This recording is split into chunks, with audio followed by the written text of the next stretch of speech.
Hello, Colin Henderson here yet again. As mentioned in my previous video, I will be logging yet another complaint that I've made to my Human Resources Department at CBJ Credit. As always, this video is stored in confidence, so if you are not a member of the HR department, please do not view it. Thank you. I sent this email on Wednesday at 17:32. I sent it to the line manager, copied in the HR department, along with all the people that I made complaints against in the email. Title: Insubordination Audit. To Richard Groves. The following email contains my bi-weekly insubordination audit. First offender, Frank Tilney. Frank decided to arrive today at 8:59 AM. He didn't turn on his computer until 9:02 AM.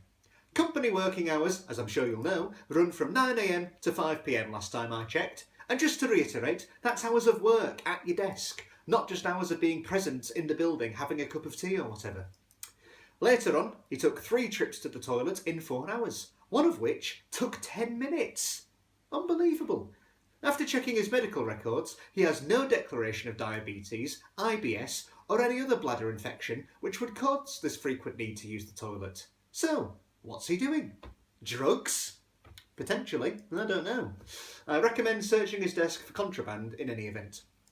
This afternoon, he later spent 6 minutes at the water cooler, chatting with Jason Fowler. I believe the topic was football. Now, I do need to clarify this, but I can certainly confirm that it was not work-related. I would like to again reiterate my recommendation for water cooler surveillance monitoring, both audio and video, in order to reduce dilly-dallying. Frank decided that his workday would end when he turned his computer off at 16:55 and left the building at 16:57. Therefore, if we were to tally up a running total, Frank spent approximately 23 minutes being paid for not doing any work. My final recommendation: either he works until 5:23 tomorrow, or he has a percentage of his pay docked. Next up, Jason Fowler. First offence: chatting to Frank Tilney. I'd like to refer you to the aforementioned water cooler incident. Later on, as I was walking to a meeting room, I looked at Jason's screen and, to my horror, saw that his personal email account was open. Possible options: he was casually messaging friends, applying for another job, possibly at a rival company, or even potentially requesting genitalia enlarging supplements online. All equally unprofessional, in my opinion. Recommendation: a percentage of his pay docked for misusing company internet, and also referring to a medical specialist to discuss any genital enlargement not on company time. Next, Alistair Watts, who decided that it was appropriate to send text messages for approximately 2 minutes at 10:03 AM. Later on, he went to the break room to get a chocolate bar, a whisper, from the vending machine at 11:07 AM. I'm sure you'll know this is clear contravention of break policy at CBJ. I will cite the specific section for you in case we're not clear. Employees are entitled to a 1-hour lunch break. The allotted time for this is 1 PM to 2 PM. Oh, it's very confusing, isn't it? It's not very clear to me at all what that means. I'm being sarcastic, it's as clear as crystal. It's also implicit that all food purchases must be made either out of work hours or during the lunch hour itself. Now, there is no official coffee break, and as such, Alistair was apparently choosing to take some of the time from his lunch early. Did he take that 2.5 minutes off his lunch hour though? No, of course he didn't. My recommendation: re-education on official break policy with a seminar taught by me on Thursday evenings at 6 PM. Mandatory attendance, please. Next up, Henry Richardson. Quite frankly, I lost track of how many toilet trips Henry took today. My diagnosis: food poisoning due to carelessness or even self-inflicted alcohol abuse. And in my eyes, the company shouldn't suffer for either of these.